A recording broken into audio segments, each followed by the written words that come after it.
السلام علیکم ورحمۃ اللہ وبرکاتہ۔ الحمد للہ وکفی والسلام علی عبادہ الذین اصطفی اما بعد۔ حضرات گرامی، عباسی دور کا تذکرہ چل رہا تھا، جس میں ہم نے بتایا تھا کہ اس دور میں اہم علماء اور اسکالرس کون سے پیدا ہوئے اور ان کے کیا کارنامے تھے۔ ان میں امام ابو حنیفہ، امام مالک اور امام شافعی، تین لوگوں کا تذکرہ ہو چکا ہے۔ اور آج ہم نے جو چوتھے مشہور امام ہیں، امام احمد بن حنبل رحمۃ اللہ علیہ، ان کا موضوع رکھا تھا۔ امام احمد بن حنبل رحمۃ اللہ علیہ ربیع الاول میں پیدا ہوئے تھے، بغداد میں، جو عراق کا مشہور شہر ہے جس کا بار بار تذکرہ ہے۔ یہ ہجری اعتبار سے، اسلامک کیلنڈر کے اعتبار سے 164 ہجری کا وقت ہے، اور ان کا انتقال ہوا ہے 241 ہجری۔ اگر عیسوی کیلنڈر کے اعتبار سے دیکھیں، انگریزی تاریخوں کے اعتبار سے، تو 780 میں ان کی پیدائش ہوئی تھی اور 855 میں ان کا انتقال ہوا۔ امام احمد بن حنبل رحمۃ اللہ علیہ خالص عربی نسل کے تھے۔ احمد بن محمد بن حنبل بن ہلال، یعنی امام احمد کے والد محترم کا نام محمد تھا، ان کے دادا کا نام حنبل تھا، پردادا کا نام ہلال تھا، لیکن مشہور احمد بن حنبل کا ہے۔ حنبل جو ہے یہ ان کے والد نہیں ہیں بلکہ ان کے دادا ہیں، والد کا نام محمد ہے۔ تو عربوں میں ایسا بہت ہوتا ہے، جیسے حضور صلی اللہ علیہ وسلم نے خود اپنے بارے میں ایک بار فرمایا، انا ابن عبد المطلب، میں عبد المطلب کا بیٹا ہوں۔ اگر آپ عبد المطلب کے پوتے تھے، تو یہ عربوں میں یہ بات عام ہے کہ والد کے والد کو بھی والد جیسا مقام ہے۔ امام احمد بن حنبل رحمۃ اللہ علیہ کا تعلق شیبان کے قبیلے سے تھا۔ شیبان، اسی لیے ان کو شیبانی کہتے ہیں، احمد بن محمد بن حنبل بن ہلال شیبانی۔ اور اس قبیلے کی خصوصیت ہی یہی تھی کہ اس کے اندر، اس کے لوگوں میں ہمت، بہادری، صبر، اس کے نمونے زیادہ ملتے تھے۔ اور امام احمد کی زندگی میں بھی ہمیں اس طرح کے واقعات ملتے ہیں، جیسے کہ ابھی آگے تذکرہ ہے۔ امام احمد کے جو دادا تھے حنبل، وہ عراق کے شہر بصرہ سے خراسان چلے گئے تھے۔ خراسان وہاں سے کافی دور تھا، اور جب اموی حکومت تھی، عباسی حکومت سے پہلے کی جو حکومت تھی، اس دور میں وہ ایک خاص علاقے کے حاکم بھی رہے تھے، یعنی ان کے دادا جان سیاست میں بھی تھے اور ایک علاقے کے ذمہ دار بھی تھے۔ امام احمد کی والدہ بغداد آ گئی تھی، تو گویا کہ بغداد شروع سے نہیں تھے، بصرہ میں تھے۔ بصرہ سے خراسان گئے۔ خراسان میں مشہور علاقے ہیں، مرو ہے اور دوسرے علاقے ہیں جو تاریخی علاقے ہیں، سرخس ہے، وہاں بہت سارے علماء پیدا ہوئے، اور ان علماء کے ناموں میں سرخسی، مروزی، ایسی نسبتیں، ایسے نام ہمیں ملتے ہیں۔ تو امام احمد رحمۃ اللہ علیہ کی والدہ جب بغداد آئی ہیں، تو بغداد کا تذکرہ پہلے ہو چکا ہے کہ اسے منصور نے بسایا تھا، اور اسے مدینۃ السلام کہتے ہیں۔ وہ اسلامی تاریخ کے مشہور شہروں میں ایک ہے۔ امام ابو حنیفہ رحمۃ اللہ علیہ کی قبر وہیں ہے، امام احمد بن حنبل رحمۃ اللہ علیہ کی قبر بھی وہیں ہے، ایسے بڑے بڑے علماء وہاں پیدا۔ تو میں عرض کر رہا تھا کہ امام احمد کی والدہ جب بغداد آئی، اس وقت امام احمد ان کے پیٹ میں تھے، پیدائش نہیں ہوئی تھی ان کی، اور امام احمد کی پیدائش سے پہلے ہی ان کے والد محمد کا انتقال ہو گیا۔ ان کی والدہ نے بہت صبر کے ساتھ ان کی پرورش کی، تھوڑی بہت جائیداد تھی، اس کے ذریعے سے وہ گھر کے اخراجات چلاتی تھی۔ امام احمد بن حنبل رحمۃ اللہ علیہ کو ان کی والدہ نے یہ سکھایا کہ کیسے زندگی کی جو مصیبتیں ہوتی ہیں ان کو برداشت کیا جائے، کسی چیز کا ارادہ کیا جائے تو پوری ہمت کے ساتھ اور اللہ پر یقین اور توکل کے ساتھ اس کام کو کیا جائے۔ سیلف کانفیڈنس کی، اعتماد علی النفس جسے کہتے ہیں، اس کی انہوں نے مشق کرائی۔ اور امام احمد کی زندگی میں بچپن سے یہ خصوصیات پیدا ہو۔ بچپن میں ہی امام احمد بن حنبل رحمۃ اللہ علیہ نے قرآن مجید حفظ کر لیا تھا، اور عربی زبان، وہ تو عربی تھے ہی، شیبانی قبیلے کے، عربی نسل کے تھے، لیکن عربی میں بھی ایک ہوتی ہے لینگویج اور اس سے اوپر کی چیز ہوتی ہے لٹریچر۔ تو امام احمد بن حنبل رحمۃ اللہ علیہ کو اللہ تعالیٰ نے موقع دیا کہ وہ دونوں میں مہارت حاصل کریں، اچھی زبان سیکھیں۔ پھر اس زمانے میں جیسے آج کے کلرک وغیرہ ہوتے ہیں، کسی آفس میں کام کرتے ہیں، مشق کرتے ہیں، تو پہلے زمانے میں جب لوگ ایسے دفتروں میں کام کرتے تھے، اس کے ذریعے سے بھی کیسے لیٹرز لکھنا ہے، خط و کتابت کرنی ہے، لوگوں سے بات کرنی ہے، یہ فن بھی اس زمانے کا اہم فن تھا۔ جیسے آج کمپیوٹر کا فن ہے، آپ سمجھ لیجئے، اس زمانے میں مراسلت کا فن اسے کہتے تھے، جیسے کہ بادشاہوں کی طرف سے خط لکھنا، یا کوئی اور اپنا کوئی لیٹر لکھوانا چاہ رہا ہے یا کسی لیٹر کو پڑھوانا چاہ رہا ہے، تو امام احمد نے کچھ دن شروع میں یہ کام بھی لوگوں کے لیے کیا۔ اور امام احمد رحمۃ اللہ علیہ اس زمانے میں سب سے زیادہ جس چیز کو انہوں نے پسند کیا، جس علم کو، اور اللہ تعالیٰ نے جس علم کے لیے ان کو چنا، وہ حدیث کا علم تھا۔ اور پہلے بھی میں عرض کر چکا ہوں کہ امام ابو حنیفہ، امام مالک، امام شافعی، امام احمد بن حنبل، یہ چار امام مشہور ہیں فقہ میں، مسئلہ مسائل میں۔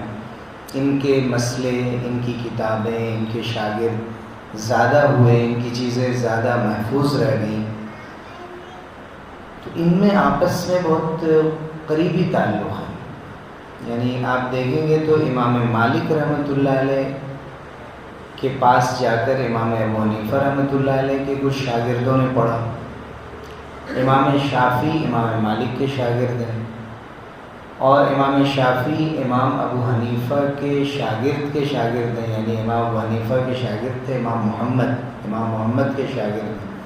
اور امام احمد بن حنبل رحمۃ اللہ علیہ جو آخری، یہ امام شافعی کے خاص شاگردوں میں، اور لیکن حدیث کی جو پہلی مرتبہ انہوں نے کتابت کی، یعنی حدیث لکھی، وہ حدیث امام ابو یوسف رحمۃ اللہ علیہ سے لکھی۔ امام ابو یوسف امام ابو حنیفہ کے شاگرد، قاضی ابو یوسف، خلیفہ ہارون رشید کے زمانے میں یہ چیف جسٹس سے بھی بڑے عہدے پر تھے۔ چیف جسٹس تو ہوتا ہے جو قاضی القضات ہوتا ہے، الگ الگ علاقوں میں ہوتا ہے۔ امام ابو یوسف خلیفہ ہارون رشید کے زمانے کے سب سے بڑے قاضی تھے، قاضی بھی تھے، حدیث میں بھی ان کا بڑا علم تھا۔ اور قاضی جب ہم نے جیسا کہا کہ چیف جسٹس، اس سے مراد تھے جو اسلامی عدالت میں جو لوگ فیصلے کرتے تھے، وہ صرف نکاح کے قاضی اس سے مراد نہیں۔ تو امام احمد بن حنبل رحمۃ اللہ علیہ نے امام شافعی سے تو پڑھا ہی تھا، لیکن امام ابو یوسف جو امام ابو حنیفہ کے بہت عزیز ترین شاگرد تھے، ان سے بھی حدیث کا علم حاصل کیا تھا۔ 4 سال تک بغداد میں رہ کر بہت ہی مشہور عالم تھے ہیثم الواسطی یا الوسطی، ان سے انہوں نے استفادہ کیا۔ اسی درمیان اور بھی بہت سے محدثین، عبد الرحمن ابن مہدی، ابو بکر ابن عیاش، ان لوگوں سے بھی انہوں نے علم حاصل کیا۔ امام احمد کے حدیث کے احترام کا یہ حال تھا۔ اس سے پہلے ہم بیان کر چکے ہیں کہ امام مالک کا یہ حال تھا کہ اگر کوئی مسئلہ پوچھ لیتا تھا، اچانک گھر سے نکلتے تھے، مسئلہ بتا کے گھر میں چلے جاتے، لیکن اگر کوئی بولتا ہے کہ حضور صلی اللہ علیہ وسلم کی کوئی حدیث سنائی تو وہ جاتے تھے، پہلے غسل کرتے تھے، کپڑے زیبدن کرتے تھے، اچھے کپڑے پہنتے، خوشبو لگاتے، بڑے اہتمام سے بیٹھتے، پھر حدیث سناتے تھے۔ تو حدیث رسول کا احترام ان علماء کے یہاں بہت زیادہ تھا۔ امام احمد بن حنبل رحمۃ اللہ علیہ کو اتنا زیادہ شوق تھا کہ ابھی زیادہ عمر نہیں تھی، لیکن ان کے تذکرہ لکھنے والوں نے لکھا ہے کہ خود امام احمد فرماتے ہیں کہ کبھی کبھی میں حدیث سننے کے لیے اتنی صبح جانے کا ارادہ کرتا تھا کہ میری والدہ میرا دامن پکڑ لیتی تھی کہ اتنا تو ٹھہر جاؤ کہ فجر کی اذان ہو جائے، کچھ اجالا ہو جائے. یعنی صبح اٹھتے ہی وہ حدیث کے درس میں جانے کی اور حدیث سیکھنے کی تیاری کرتے تھے. تو بغداد جہاں ان کی پیدائش ہوئی تھی وہاں انہوں نے علم حاصل کیا. وہاں سے بغداد عراق کے ہی دوسرے شہر بصرہ گئے، اس کے علاوہ مکہ مکرمہ مدینہ منورہ گئے، اسی طرح سیریا کا جو علاقہ ہے شام کا وہاں گئے. وہاں انہوں نے اس دور کے جو مشہور محدثین تھے ان سے علم حاصل کیا. 187 ہجری میں 164 ہجری میں ان کی پیدائش ہوئی، اور 187 کا مطلب یہ ہے کہ 22-23 سال ان کی عمر تھی جب انہوں نے حج کا سفر کیا تھا یا عمرے کا سفر کیا ہوگا. اس زمانے میں امام شافعی رحمۃ اللہ علیہ سے ان کی ملاقات ہوئی تھی. پھر بغداد میں دوبارہ امام شافعی سے ان کی ملاقات ہوئی. اس وقت امام احمد بہت مشہور ہو چکے تھے. امام شافعی رحمۃ اللہ علیہ خود ان کی بہت تعریف کرتے تھے اور فرماتے تھے کہ اگر تم محدثین کے یہاں حدیث صحیح ہو تو جو مجھے بتلا دیا کرو، میں اسی کو اختیار کروں. یعنی امام احمد چھوٹے تھے. اس سے اندازہ لگائیں کہ امام شافعی رحمۃ اللہ علیہ کی پیدائش 150 ہجری کی اور امام احمد کی پیدائش 164 ہجری کی. تقریباً سے 14-15 سال وہ چھوٹے تھے. لیکن وہ امام احمد ان کا بہت، امام شافعی بھی ان کا بہت احترام کرتے تھے. اس کے ساتھ ساتھ امام احمد بن حنبل رحمۃ اللہ علیہ نے ایک خاص محدث سے جن کا نام جریر تھا، ان سے صرف حدیث سننے کے لیے بغداد سے انہوں نے رئی جانے کا ارادہ کیا. رئی ایران میں پڑتا تھا، لیکن خرچ نہ ہونے کی وجہ سے وہ ایران نہیں جا سکے. ہمیشہ کہتے تھے کہ اگر میرے پاس 90 درہم بھی ہوتے تو میں چلا جاتا. چاندی کے جو سکے ہوتے تھے درہم، اگر میرے پاس 90 درہم بھی ہوتے تو میں ایران جاتا اور میں وہاں جریر بن عبد الحمید سے حدیث کا درس لیتا. اسی طرح حدیث 198 ہجری میں انہوں نے حج کی نیت سے جب حجاز کا سفر کیا، وہاں کچھ دن قیام کیا. اور یہ واقعہ بہت اہم ہے جس سے اندازہ ہوتا ہے کہ ایک ایک حدیث لینے کے لیے لوگ کافی دور دراز کا سفر کرتے تھے. یہ بات تو مشہور ہے، لیکن آپ غور کریں کہ ایک آدمی جس سے مجھے ملنے جانا ہو، اور خاص طور سے اس واقعے سے آپ یہ سمجھیں کہ آج کل اگر کسی ایڈوکیٹ سے ملنا ہو یا کسی ڈاکٹر سے ملنا ہو تو اپائنٹمنٹ لیا جاتا ہے، نمبر لگائے جاتے ہیں، تب جا کے وقت ملتے ہیں. دین اور شریعت کا مسئلہ یہ ہے کہ لوگ چلتے پھرتے پوچھ لیتے ہیں کہ آسانی سے کوئی مل گیا چلتے پھرتے پوچھ لیں. لیکن لوگ یہ ضرور ہے، اویلیبل ہے یہ چیزیں، دستیاب ہیں اس لیے، لیکن احترام کرتے تھے لوگ کہ وقت لے کر اور اہتمام کے ساتھ جاتے تھے. میں اس واقعے سے اس میں روشنی حاصل کر رہا ہوں کہ امام احمد مکے میں موجود ہیں اور ایک بڑے محدث تھے عبد الرزاق ابن حمام جو صنعاء کے تھے، یمن کے، وہ مکہ آئے ہوئے تھے. لیکن امام احمد کا ارادہ یہ تھا کہ میں یہاں سے مکے سے عمرہ حج سے فارغ ہو کے میں پھر صنعاء جاؤں گا، یمن جاؤں گا اور شیخ عبد الرزاق سے میں وہاں جا کر ملاقات کروں گا. تو اسی درمیان یحییٰ ابن معین جو ایک بڑے محدث ہیں امام احمد سے ملے. انہوں نے کہا کہ شیخ عبد الرزاق یہاں تشریف رکھتے ہیں، کل ہم نے اپائنٹمنٹ لے لیا ان سے وقت لے، وہیں جا کر ہم ان سے حدیث سیکھ لیں. تو انہوں نے کہا کہ کیوں آپ نے وقت لیا؟ میں نے نیت کر لی تھی کہ میں خود ان کی قیام گاہ پہ جا کر، حالانکہ اس زمانے میں مکے سے یمن کا سفر کرنا ایک دور دراز کا سفر تھا، لیکن انہوں نے کہا کہ میں حدیث لینے کی نیت سے میں خود وہاں جاؤں گا. اور میں بتاؤں کہ امام احمد کوئی ایسے آدمی نہیں تھے کہ جن کو کوئی نہ جانتا ہو، بلکہ شیخ عبد الرزاق خود جانتے تھے کہ یہ بچہ بہت ہی فاضل اور بہت ہی ماہر مشہور ہے، اور خود ان کو وقت دینے کے لیے وہ تیار تھے. پھر بھی امام احمد نے یہ بات مناسب سمجھی کہ حضور اکرم صلی اللہ علیہ وسلم کی حدیث سننے کے لیے انہوں نے کہا مجھے شرم آتی ہے کہ میں حدیث کے لیے سفر کی نیت کروں اور صرف اس وجہ سے وہ نیت بدل لوں کہ جس کے پاس میں جا رہا تھا وہ یہاں موجود ہے، تو میں جا کر خود ان کے پاس حدیث سننا چاہتا ہوں۔ حج کر کے وہ صنعا گئے، یمن کی جو راجدھانی ہے آج بھی، اور جا کر انہوں نے وہ حدیثیں سنی جو اس سے پہلے نہیں سنی تھی۔ اسی کا نتیجہ یہ ہے کہ 10 لاکھ حدیثیں امام احمد کو یاد تھی اس زمانے میں، 10 لاکھ حدیثیں یاد تھیں۔ اور ابھی آج کل اگر کہا جائے کہ جب میموری لاس ہو رہی پوری طرح سے، چونکہ ہمارا اعتماد جو مصنوعی ذہانت ہے، جو آرٹیفیشیل انٹیلیجنس ہے، یہ تو خیر آج کی چیز ہے، جو ٹیمپرری میموری ہے کمپیوٹر کی اور چیزوں کی، کیلکولیٹر کی، اس پر اتنی زیادہ ہمارا انحصار ہو گیا ہے کہ ذہنی جو طاقت ہے وہ کمزور ہوتی چلی آ رہی ہے، یادداشت کمزور ہوتی چلی آ رہی ہے۔ لیکن اس زمانے میں امام بخاری کا میں پہلے ذکر کر چکا ہوں، آئندہ بھی ذکر آئے گا، ان لوگوں کے حافظے بہت ہی لاجواب تھے، ہم اندازہ نہیں کر سکتے ہیں، بالکل صاف ستھرا ذہن تھا، آسانی سے کوئی چیز دیکھتے جو بھی اپنے سمجھ کے اپنے لائن کی ہوتی تھی تو بہت جلدی یاد کر لیتے تھے، اور قرآن حدیث تو بہت جلدی۔ تو قرآن یاد کرنے کا تو عام طور سے معمول تھا، لیکن لوگ حدیثیں بھی بہت زیادہ یاد کرتے تھے۔ تو امام احمد بن حنبل رحمۃ اللہ علیہ کو 10 لاکھ حدیثیں یاد تھیں، اس لیے انہوں نے مسند احمد بن حنبل جو کتاب لکھی ہے، 40,000 حدیثیں تو اس میں انہوں نے جمع کی۔ تو امام شافعی رحمۃ اللہ علیہ خود، میں نے بتایا کہ وہ ان سے بڑے تھے، لیکن ان سے اتنے متاثر تھے کہ جب امام احمد سے ملے تو انہوں نے کہا ما رأت عینایا مثلہ، میں نے امام احمد جیسا محدث نہیں دیکھا کہ اللہ تعالیٰ نے جن کو اتنی ذہانت دی۔ اس کے ساتھ ساتھ وہ اس دور میں بڑے مفتی بھی تھے۔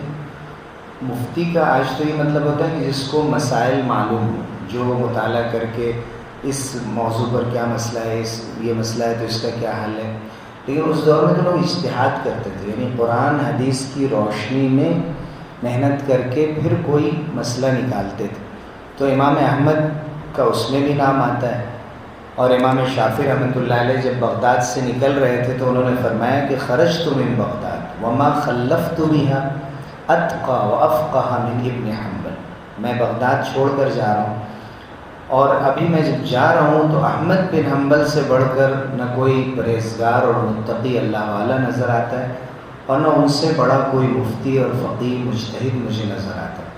40 سال کی عمر میں 204 ہجری میں جس سال امام شافعی کا انتقال ہوا، اس سال انہوں نے حدیث کا درس دینا شروع کیا اور بہت زیادہ سنت کی اتباع کرتے تھے، ہر چیز میں سنت کو ڈھونڈتے تھے، یہاں تک کہ 40 سال جو نبوت کا سال ہے، 40 سال میں نبوت ملتی ہے، تو 40 سال میں انہوں نے نبی کا جو علم تھا یعنی حدیث، 40 سال کی عمر میں اس کو لوگوں تک پہنچانا شروع کیا اور عام کیا۔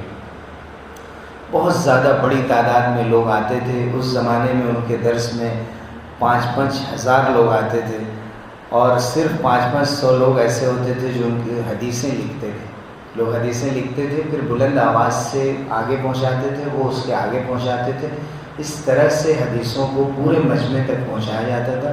قلم اور دوات لوگ رکھتے تھے اور اسے لکھتے چلے جاتے تھے۔ امام احمد بن حنبل رحمۃ اللہ علیہ کی مجلس میں اللہ تعالیٰ نے ان کو یہ اعزاز بخشا تھا کہ غریب اور امیر میں کوئی فرق نہیں کرتے، بلکہ علم کی نسبت سے ہر ایک کو موقع دیتے تھے اور ہر ایک کو فائدہ پہنچاتے تھے۔ وہ اپنے وقت کے بادشاہوں کا ہدیہ عام طور سے قبول نہیں کرتے تھے، یا لیتے تھے تو اسے وہ صدقہ کر دیتے تھے، اور وہ یہ بھی کہتے تھے کہ میں یہ نہیں کہتا کہ یہ حرام ہے، یہ حلال ہے، لیکن میں احتیاطاً میں اسے استعمال نہیں کرتا، کہ ہو سکتا ہے کہ انہوں نے ناجائز طور پہ بھی کسی سے مال وصول کیا ہو اور اس میں سے مجھے دے دیا ہو، تو وہ بہت احتیاط کرتے تھے، لیکن بہت سخی تھے۔ جو بھی اللہ تعالیٰ نے ان کو نوازا تھا اس میں سے لوگوں پر خرچ کرتے، اور ان کا ایک قول مشہور ہے کہ اگر ساری دنیا سمٹ کر ایک لقمہ بن جائے، یعنی ان کا یہ کہنا تھا کہ دوستوں پر خرچ کیا جائے، جاننے والوں پر، ضرورت مندوں پر خرچ کیا جائے تو یہ اسراف نہیں ہے، اسے یہ نہیں کہیں گے کہ آپ نے غلط جگہ پر خرچ کیا. تو وہ یہ کہتے تھے کہ اگر پوری دنیا ایک لقمے میں سمٹ جائے اور وہ لقمہ کسی مسلمان کے ہاتھ میں ہو اور وہ لقمہ اپنے دوسرے مسلمان بھائی کو وہ دے دے تو میں نہیں سمجھتا ہوں کہ یہ اسراف ہوگا, یہ غلط خرچ, بلکہ یہ ثواب کا کام ہوگا. یعنی کہنا تھا کہ کسی کو زیادہ سے زیادہ بھی کھلایا جائے اور لوگوں پر خرچ کیا جائے تو یہ اسراف میں نہیں ہے. اب یہ رسم کا حصہ بن جاتا ہے اس لیے منع کیا جاتا ہے, ورنہ لوگوں کو کھلانا تو بہت اچھی بات ہے.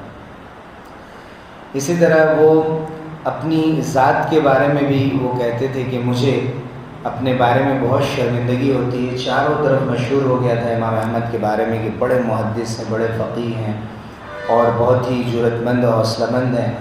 تو وہ لوگوں کو اپنی بیجا تعریفوں سے منع کرتے تھے اور یہ فرمایا کرتے تھے کہ فخریہ کبھی بھی میں اپنے بارے میں کوئی ایسی بات نہیں کہتا کہ میں ایسا ہوں اور میں ویسا ہوں, بلکہ یحییٰ ابن معین کہتے ہیں کہ ما رأیت مثل احمد بن حنبل صحبت 50 سنہ, میں نے احمد جیسا آدمی نہیں دیکھا, 50 برس میں ان کے ساتھ رہا. مفتخر علینا بشیء مما کان علیہ فیہ من الصلاح والخیر, ہمارے سامنے کبھی بھی انہوں نے اپنے بارے میں کہ اللہ نے مجھے اتنا نیک بنایا ہے یا میرے اندر اتنی خوبیاں رکھی ہیں, کبھی اپنے بارے میں انہوں نے بیجا تعریف نہیں کی. بلکہ میں نے جیسا بتایا کہ وہ نہ صرف یہ کہ عربی تھے, عربی ہونے کے ساتھ ساتھ خاندان اور نسب کے اعتبار سے ان کا نسب بہت اونچا تھا اور اس دور میں یہ بہت بڑی بات سمجھی جاتی تھی کہ کوئی عربی النسل ہو اور وہ اس کا نسب بھی بہت اونچا ہو. لیکن امام احمد بن حنبل رحمۃ اللہ علیہ کے پاس اگر کوئی کبھی ذکر کرتا تو امام احمد بن حنبل اس کو پسند نہیں کرتے تھے, بلکہ کہتے تھے کہ میں انا رجل من المسلمین, میں بھی ایک مسلمان ہوں, اس سے بڑھ کے میری کوئی حیثیت نہیں. تم لوگ میری عزت نسب کی وجہ سے, خاندان کی وجہ سے, رنگ و نسل کی وجہ سے کیا کرو, لیکن میں یہ سمجھتا ہوں کہ میں اگر اللہ کا نیک بندہ ہوں تو اس سے بڑھ کر کچھ نہیں.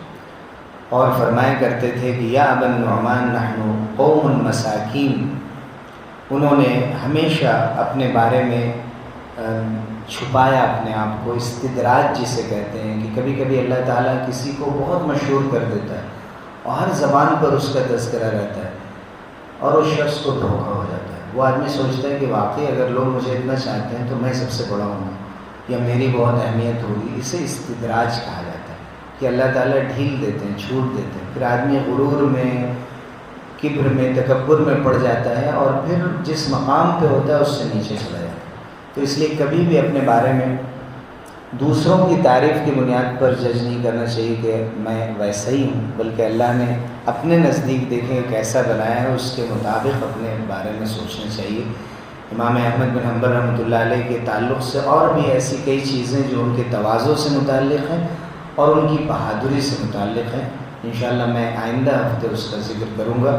ابھی جو کچھ ہم نے ذکر کیا اس کا خلاصہ یہ ہے کہ امام احمد بن حنبل رحمۃ اللہ علیہ عربی قبیلے سے تھے, بغداد سے ان کا تعلق تھا, بڑے محدث, بڑے فقیہ تھے. 55 سے انہوں نے علم حاصل کرنا شروع کیا, چاروں اماموں میں سے مشہور امام ہیں اور ان کے تعریف کرنے والوں میں نہ صرف یہ کہ ان کے چھوٹے ہیں بلکہ ان کے بڑوں نے, جیسے امام شافعی رحمۃ اللہ علیہ نے بھی ان کی بڑی تعریف کی. لیکن اس کے باوجود انہوں نے اپنی زندگی سے ہمیں یہ سبق دیا کہ اللہ تعالیٰ جس مقام پر بھی رکھے ہمیں ہمیشہ ڈاؤن ٹو ارتھ ہونا اور اپنی حیثیت کو پہچان کر رکھنا چاہیے اور شکر ادا کرنا چاہیے کہ اللہ تعالیٰ نے جو کچھ بھی نوازا ہے یہ اللہ کا فضل. اللہ تعالیٰ ہم سب کو عمل کی توفیق سے نوازے.